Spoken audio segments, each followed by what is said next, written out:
দেখেছেন BGB DG কত ভালো, নির্বাচন নিয়ে কত দরদ, তার সীমান্ত নিয়ে কত উতলা। দেখেন দেখেন ভালো করিয়া দেখেন। হ্যাঁ, ইনকা ডিজি আমরা তো চাই, তাই না? হ্যাঁ, হারামজাদা মাদা তোর মধ্যে তারাবাতি ঢুকায় তোর মাম্মা হাসিনার কাছে পাঠিয়ে দেবো, বান্দির বাচ্চা। কেন গালি দিচ্ছি? হ্যাঁ, দেখেন জুলাই আগস্টে আমাদের দেশ বিরোধী করছিল, পত্রিকাটা শিছে। ভিডিও দেখবেন, ভিডিও দেখেন, এডিটে ভিডিও দেখে দেন, দেখেন। আমরা মাননীয় প্রধানমন্ত্রীর নির্দেশে এই সরকারের গুরুত্বপূর্ণ স্থাপনা বিজিবি গতকাল অভিযানের মাধ্যমে পুনরুদ্ধার করেছে এবং এই সন্ত্রাসী এবং উগ্রবাদী যারা সন্ত্রাসী গোষ্ঠী ছিল তাদেরকে হটিয়ে দিতে সক্ষম হয়েছে। তো বর্তমানে আপনারা দেখতে পাচ্ছেন তারপরও আশেপাশে কিছু দূরত্বে তারা ক্রমাগত ঢিল ছুটছে, দল বাঁধছে, পুনরায় আবার এই বিজিবি ভবন আক্রমণ করার চেষ্টা করছে। সেটা আমরা এখন বিজিবি কালকে থেকে দখল করে এখানেই আছে, তার সাথে পুলিশ এবং র্যাবও যুক্ত হয়েছে। তো সব মিলিয়ে এই জায়গার এই স্থানের কোনো ধরনের জন্য আর অসুবিধা না হয় সেজন্য আমরা বদ্ধপরিকর। দেখেছেন এই ব্যাংক চত্বরে প্রফেসর ইউনূস এখনো বিজিবি ডিজি করে রেখে দিছে। কেন দিছে জানেন? উই তো আর্মির বড়, এতই বড় যে নিজের নিজেই মারবার পারে, আর কাউরে লাগে না। পুলিশের আইজি যদি বদলানো যায় তাহলে বিজিবি ডিজি কেন থাকবি?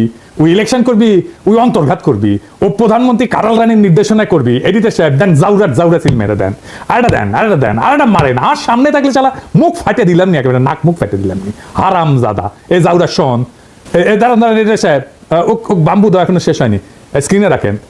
দেখে দেখে গালি না দিলে জোশ আসে না শৈলে। এই এখন কবু অর্ডার দিছে তাই করেছি, তাই না? তোর অর্ডারের মধ্যে কি লিখে দিছিল দেশ বিরোধী ষড়যন্ত্র? ওটা কছু তো নিজের কুরকুরে নেত কছু তো। হাসিনা না পড়লে যে মোটা আজিজের মতো বিজিবি থেকে আর্মি চিফ জান বেনে দেয়, সেই জন্য কইছিল। কর্নেল রিদওয়ান ছিল না বিজিবি থেকে, সাবমেশিন গান দিয়ে গুলি করেছিল ছাত্র জনতার উপরে, সেটা তো ওর কমান্ডেই হয়েছে। উকেন ৫ লাঠি দিয়ে আর্মি ফেরত পাঠানো হয় নাই, 11 মাসের বেশি হয়েছে, প্রায় 1 বছর হয়ে গেছে। তো ইমরুজ স্যার, আপনার যদি সব উপদেষ্টাদের কয়া দেওয়া লাগে কি করা লাগবে, তাহলে কেমনে হবে? রাখিছেন কেন ওটি? ও বিজেপি থেকে না সরালে ওর গোষ্ঠী শুদ্ধ তাল গাছে তুলবো আমি, কয়া দিলাম। পরে আবার কয়েন না, আমি ওয়ার্নিং দিই নাই। যাই হোক, গরম দিয়া শুরু করে এখন এনা নরমে আসি, একাডেমিক আলাপে আসি। এনা সুশীল সাজি, সুশীল না হইলে তো আপনারা আবার দাম দেন না। হ্যাঁ, সাজবো, হ্যাঁ দিছে, পারমিশন দিছে। সবাই আসেন আজকাল আলাপে, আমাদের সুশীলদের রাষ্ট্র বুঝা নিয়ে আসেন, আমরা একটা আলাপ করি। হ্যাঁ, আল্লাহ নামে শুরু করি। বাংলাদেশে এক অদ্ভুত ব্যবস্থা, সবাই কোশিশ করেছে প্রাইম মিনিস্টারের ক্ষমতা কেমনি কমানো যায়। বিএনপি কইছে ব্যক্তি কিংবা প্রতিষ্ঠানকে অধিক ক্ষমতা দিলে যেমন ফাঁসিবাদ কায়েম হয়, তেমনি নির্বাচিত সরকার এবং সংসদকে ক্ষমতাহীন করলে রাষ্ট্র দুর্বল, ভঙ্গুর, অকার্যকর হয়। অতি মূল্যবান কথা কইছেন, কিন্তু আমি মাঝে মাঝে ভাবি কি জানেন, এই লোকগুলি একদিন ধরে রাজনীতি করেছে, আর কিছু করে না, কিন্তু খালি রাজনীতি। এটা আর্গুমেন্ট তৈরি করতে পারে না। অনেকে কইবেন মির্জা ফখরুলকে আনার চাইতে কম বুঝে, বিএনপির এত নেতা কি কম বুঝে? আপনি সব বুঝে বসে আছেন, সব জানতা, আপনার চাইতে কি তাদের বুদ্ধি কম? সিসি, আমার চেয়ে বুদ্ধি কেন কম হবে? ওনাদের বুদ্ধি বেশি, নলেজ বড় নলেজ। হ্যাঁ, জানেন না নলেজের বড় গল্প জানেন না? আচ্ছা শোনেন, এটা শফিক রেহমান ভাই ওর জায়দা দিনে লিখেছিলেন। আসেন এবার বড় নলেজের গল্প শুনি। তো ঘটক গেছে মাইয়ার বাপের কাছে বিয়ার পয়গাম নিয়া। হ্যাঁ, তো বিয়ার কথা শুনে আমার ক্ষুদ্র ভ্রাতারা উৎসুক হয়ে উঠছে, কি না যিনি কয়। তো ঘটক কইছে পোলা ভালো, বংশও ভালো, চাকরি করে, দেখতে শুনতে ভালো, রুচিবান, শিক্ষিত। হ্যাঁ, তো মায়ের বাপ বলে সবই তো বুঝলাম, তো পোলার নলেজ কেঙ্কা? তো ঘটক একটু লাজুক মুখে কয় যে নলেজ বড়ই আছে, গোসল করার সময় তাই দেখেছি আমি, তাই উনাদের নলেজ বড় আছে, এত বড় নলেজ, কিন্তু আক্কেল কম। আমি যদি বিএনপি করলাম নি, তাহলে কইতাম বাংলাদেশ রাষ্ট্রে কার ক্ষমতা বেশি? রাষ্ট্রপতির? রাষ্ট্রপতির না, প্রাইম মিনিস্টারের? তাও না। তাহলে কার বেশি বুঝে? ওরা কার বেশি ক্ষমতা বুঝে না। বাংলাদেশের সংবিধান অনুযায়ী আদালত, আইন, জুডিশিয়ারি হলো রাষ্ট্রের সবচেয়ে শক্তিশালী প্রতিষ্ঠান। এমনকি সংসদ জনগণের প্রতিনিধিত্বকারী সংস্থা বেশি ক্ষমতা দেওয়া হয়েছে এদেরকে। প্রাইম মিনিস্টারের ক্ষমতা কমানোর চেষ্টা করছেন কে? উনি আদালতকে রেখে দিয়া, এটাতে কয় বিভ্রম। হাসিনা জুডিশিয়ারির শক্তিরে খায় ফেলেছিল, কিন্তু জুডিশিয়ারি যে সবচেয়ে ক্ষমতাবান, এটাই হলো বাংলাদেশের বিচার ব্যবস্থা, শাসন কাঠামো, রাষ্ট্রের সবচেয়ে বিপজ্জনক সংকট। আপনি পিএম রাষ্ট্রপতিরে সরাইতে পারেন, 20 চৌধুরীকে সরাইল না খালেদা জিয়ার সংসদ। পিএমকে তো জিতে আসতে হয় সংসদে, ভোট কারচুপি কন, দামি কন, নৈশ কন, যাই হোক, এটা ভোট তো করে দেখাইতে হয় যে বইছে ভোট, তাই না? পাবলিকের কাছে যাইতে হয়তো 5 বছর পরে ক্ষমতা ছাড়তে হয়তো, অন্তত নিয়ম আছে, কাগজে কলম হইলেও। কিন্তু আপনি তো বিচারপতি অপসারণ করতে পারবেন না তা না, পারবেন, কিন্তু সেটা সুপ্রিম জুডিশিয়াল কাউন্সিলের মাধ্যমে, মানে বুঝেছেন তো, 3 জন বিচারপতি দিয়া সুপ্রিম জুডিশিয়াল কাউন্সিল, আমরা আর মামুরা, ওরা যদি মনে করে বিচারপতি ভুল করেছে তাইলে শাস্তি হবে, আর যদি মনে করে বিচারপতির চরিত্র ফুলের মতো পবিত্র তাইলে কিছু হবে না। হ্যাঁ, বিষয়টা না বুঝে দেখি, কারণ এটা গুরুত্বপূর্ণ।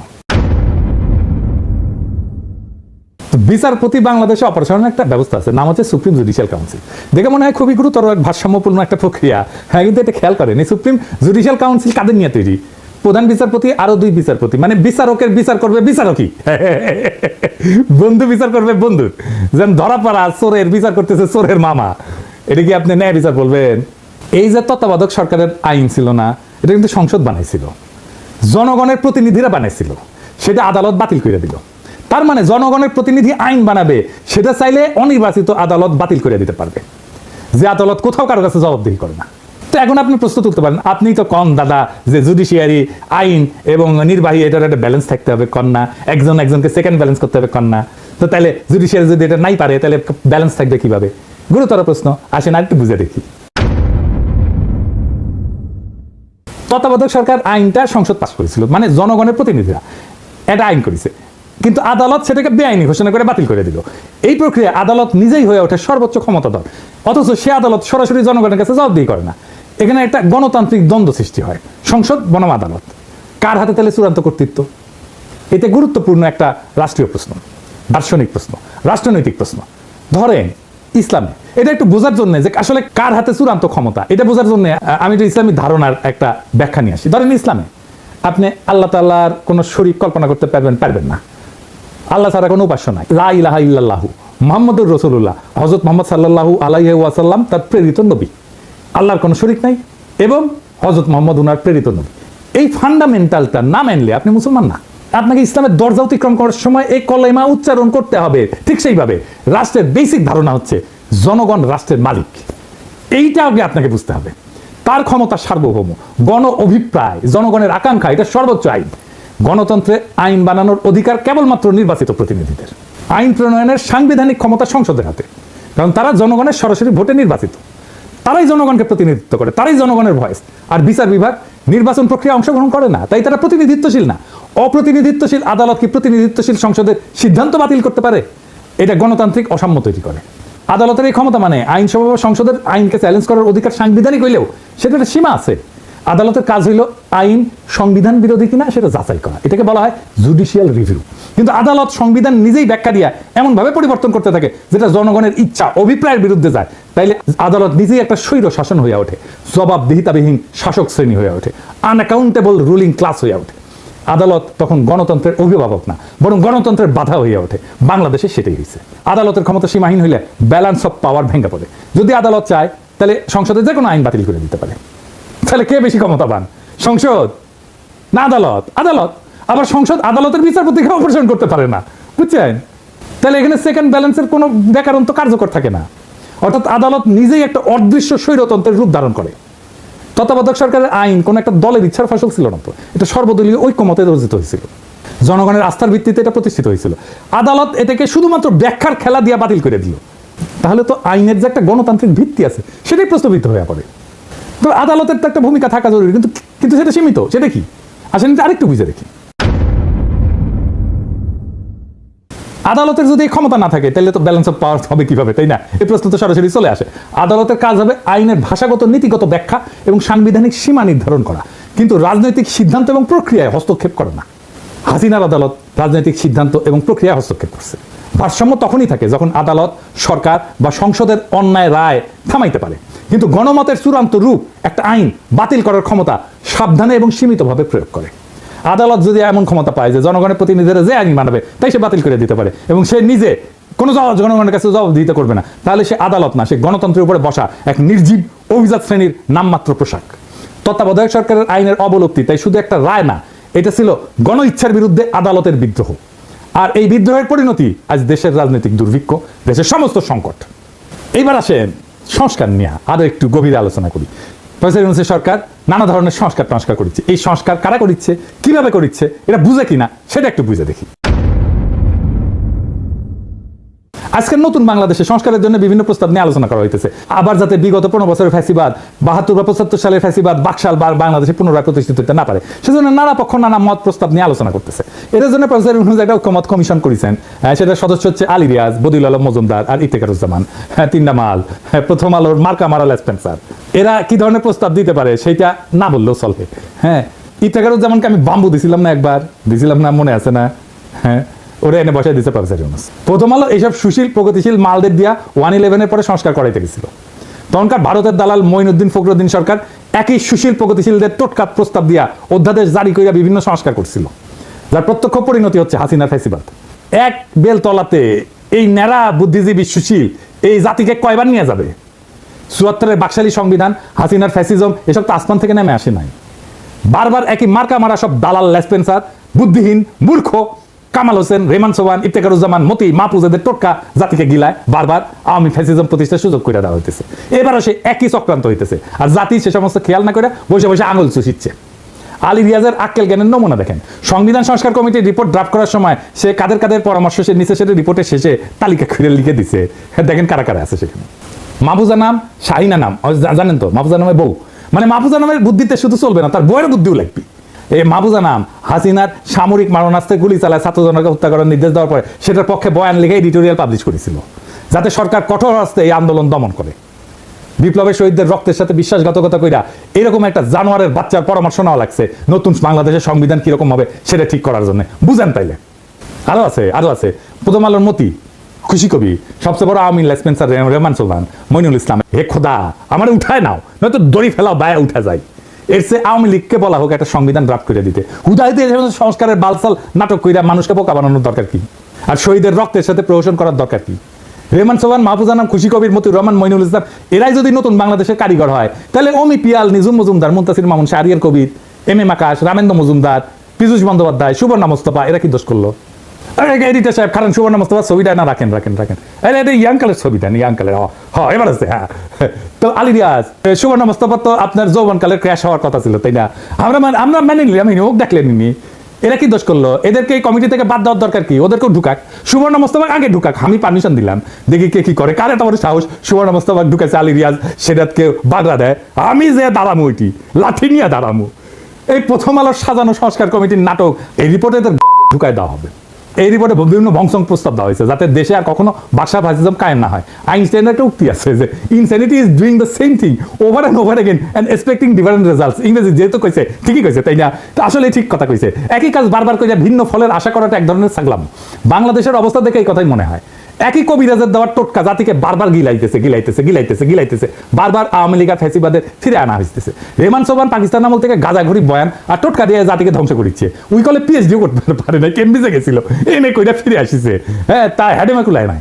তাও এই হারামজাদার প্রতি সুশীলদের পীড়িতের ঘাটতির কোনো কমতি নাই। প্রফেসর ইউনূসের বন্ধু মানুষ এই হারামজাদা রেহমান সোবহান ছিল ইন্ডিয়াকে ট্রানজিট দেওয়ার ব্যাপারে 1 নাম্বার উকিল। এই রেহমান সোবহান কইছিল ট্রানজিট নিয়ে যে বিতর্ক সেটা অশিক্ষিত বিতর্ক। এই হারামজাদা, তুই শিক্ষিত? তুই পড়াশোনা করছিস কতটুকু? শালা পিএইচডি তো করতে পারিস নাই, এমএ করে ফিরে আসিস সরকারি স্কলারশিপে যায়, বেশি বেশি বাতেলা জানিস, তারপরে এদের ঘুষ হয় না। আজকাল বেশি মুখ খারাপ করলাম না, নাকি করে ফেলছি অলরেডি বেশি জানি না, বুঝছাও, মানে অভ্যাস হয়ে গেছে তো আমার মুখই খারাপ। আজকে আবার একটু আলোচনা করবো বাংলাদেশে কেন বারবার আওয়ামী ফ্যাসিবাদের উত্থান ঘটে। আসেন এটা আরেকবার একটু বুঝে দেখি, আগের এপিসোডে আলাপ করেছিলাম, আরেকবার একটু বুঝে দেখি। একটা রাষ্ট্রের 3টা অঙ্গ থাকে, একটা এক্সিকিউটিভ, লেজিসলেটিভ আর জুডিশিয়ারি। এই 3টা অঙ্গের সমন্বয়ে একটা রাষ্ট্র গড়ে ওঠে। এই লেজিসলেটিভ বা আইনসভা দেশে কি আইন হবে সেটা নির্ধারণ করে। এক্সিকিউটিভ সেই আইন অনুযায়ী দৈনন্দিন কাজকর্ম চালায় এবং পলিসি নির্ধারণ করে। তবে একটা রাষ্ট্রের সর্বোচ্চ পলিসি নির্ধারণ করে আইনসভা বা পার্লামেন্ট, কারণ এক্সিকিউটিভ আইনসভার পাশ করা আইন দিয়া চালাইতে বাধ্য, দেশ চালাইতে।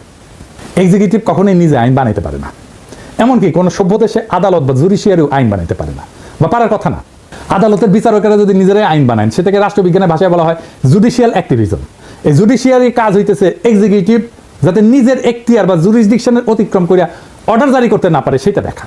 এর সাথে দেশে আইনসভা দিয়ে পাশ করা আইনের উপরে ভিত্তি করে বিভিন্ন কেসে সেই আইন অনুযায়ী রুলিং দেওয়া, আর দেশের সেই আইন অনুযায়ী ফৌজদারি এবং দেওয়ানি বিভিন্ন মামলার কার্যক্রম পরিচালিত করা, এটাই হইতেছে জুডিশিয়ারির কাজ। এখন আওয়ামী লীগ বিগত 15 বছর দেশে ফ্যাসিজম আদালতের মাধ্যমে কিন্তু প্রতিষ্ঠা করেছে, এটা মাহমুদুর রহমান কিন্তু বলে। খালি লোকের মতো দালাল প্রধান বিচারপতি দিয়ে হাসিনা নিজের ইচ্ছা মতো যা খুশি রুলিং জারি করায়। আওয়ামী লীগের সমালোচনা করা, যাকে তাকে আদালত অবমাননার মামলা দেওয়া।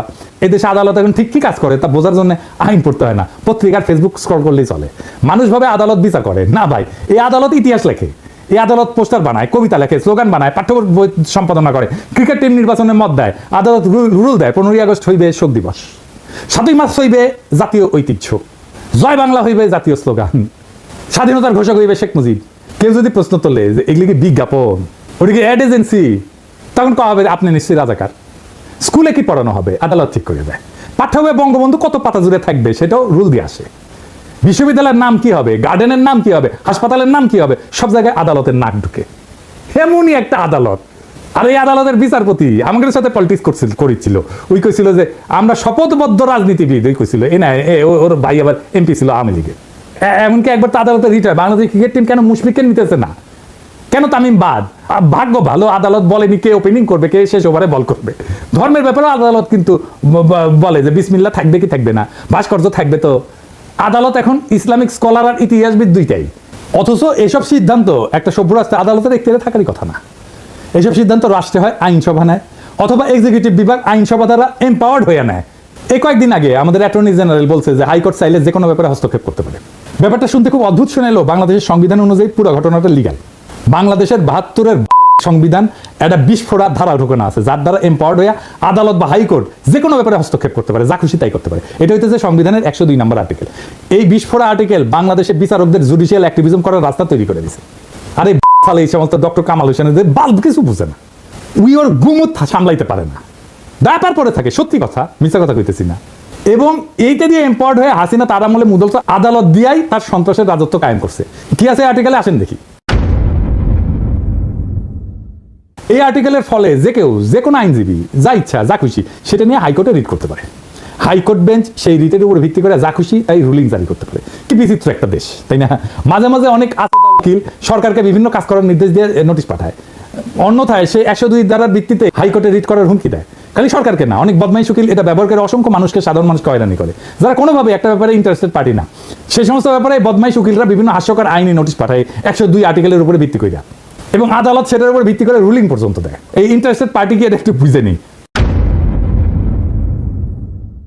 যে কোনো সভ্য দেশে কেবলমাত্র ইন্টারেস্টেড পার্টি কোনো ব্যাপারে মামলা করতে পারে। ইন্টারেস্টেড পার্টি বলতে আইনের ভাষায় বোঝানো হয় এমন কেউ যার উক্ত মামলার ফলাফলে সরাসরি স্টেক আছে, বা সরাসরি গেইন অথবা লসের আউটকাম আছে।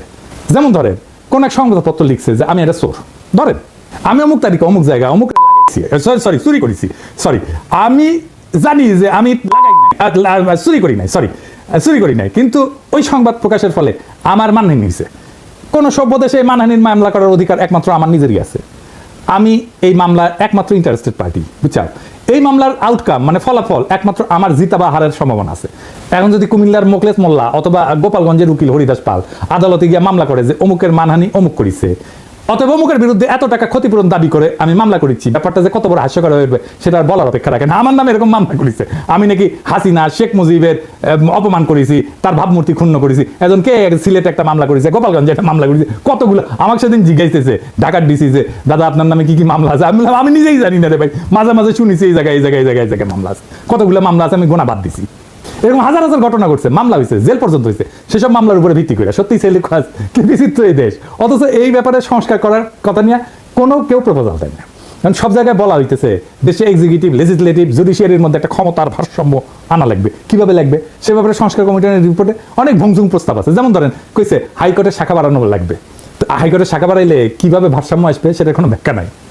হাসিনার আমলে আদালত প্রত্যেকটা ব্যাপারে নাক গলায় হাসিনার পাশের রাজত্ব কায়েম করতে সাহায্য করছে। কালামানিক সব জায়গায় নাক গলানোর এমনই পাইছিল যে লিগের স্পিকার আব্দুল হামিদ পর্যন্ত সেটাতে বিরক্ত হয়ে বলছিল বেশি বাড়াবাড়ি করলে জনগণ আদালতের বিরুদ্ধে উঠে দাঁড়াইতে পারে। এমনকি খালি এক্সিকিউটিভের ব্যাপারে নাক গলানো না, বিভিন্ন সময় দেশে কি আইন হওয়া উচিত কি হওয়া উচিত না সেটা পর্যন্ত আদেশ জারি করেছে। সংবিধানের স্পষ্ট লেখা থাকতে হবে আদালত বা জুডিশিয়ারি কোনোভাবে জুডিশিয়াল অ্যাক্টিভিজম করতে পারবে না। তারা কেবলমাত্র দেশে বিদ্যমান আইনের উপর ভিত্তি করে রায় দিতে পারবে। জনগণের যদি কোনো আইন পছন্দ না হয় অথবা কোনো আইন বানানোর ইচ্ছা হয় তাদেরকে তাদের এমপির সাথে কথা বলে সেই বিল সংসদে আনার ব্যবস্থা করতে হবে। সংসদ সদস্যদের মূল কাজ এলাকার উন্নয়ন করা না।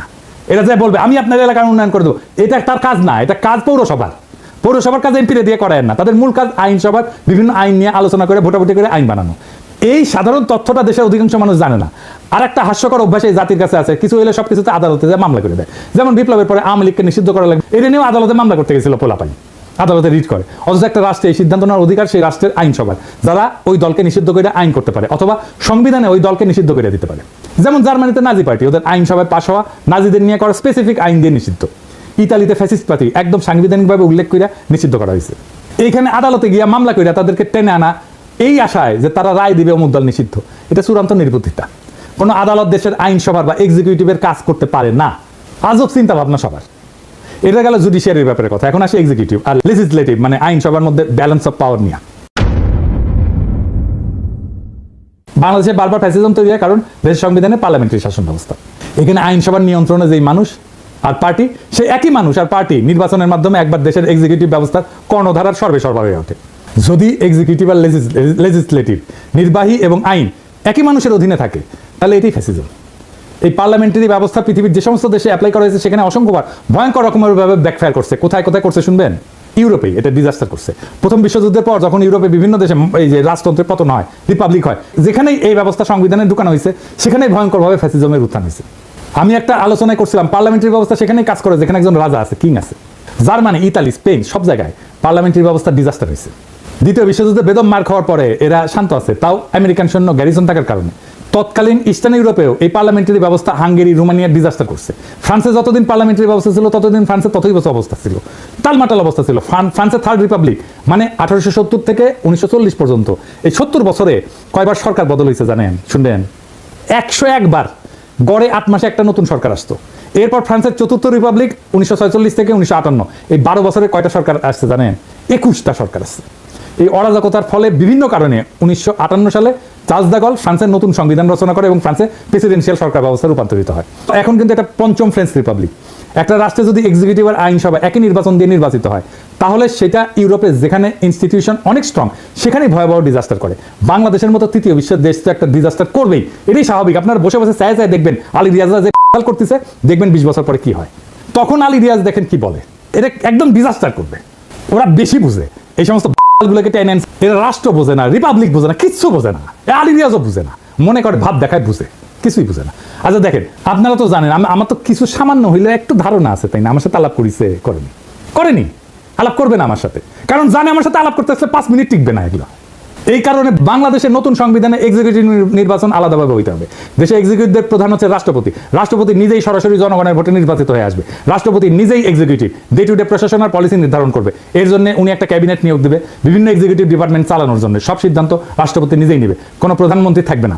রাষ্ট্রপতির মেয়াদ 4 বছর বা 5 বছর হবে, কিন্তু এক্সিকিউটিভ হিসেবে রাষ্ট্রপতি কোনো আইন বানাইতে পারবে না এবং উনার সমস্ত অর্ডার সিদ্ধান্ত বিদ্যমান আইনের মধ্যে থাকতে হবে। রাষ্ট্রপতি কোনো অধ্যাদেশ জারি করে আইনসভার কাজ নিজে করতে পারবে না। রাষ্ট্রপতি খালি দেশে বিদ্যমান আইনের বাস্তবায়ন করে একটা এক্সিকিউটিভ কাজ চালাইতে পারবে। দেশে কোনো আইনের দরকার হলে, আইন বাতিল করতে হলে আইনসভার মিটিং ডাকতে হবে এবং সেখানে কেবলমাত্র আইনসভার সদস্যরা ভোট দিয়ে কোনো সিদ্ধান্তে আসবে। এই সংসদের সদস্যরা সম্পূর্ণ আলাদা নির্বাচনে আলাদাভাবে জনগণের সরাসরি ভোটে নির্বাচিত হবে।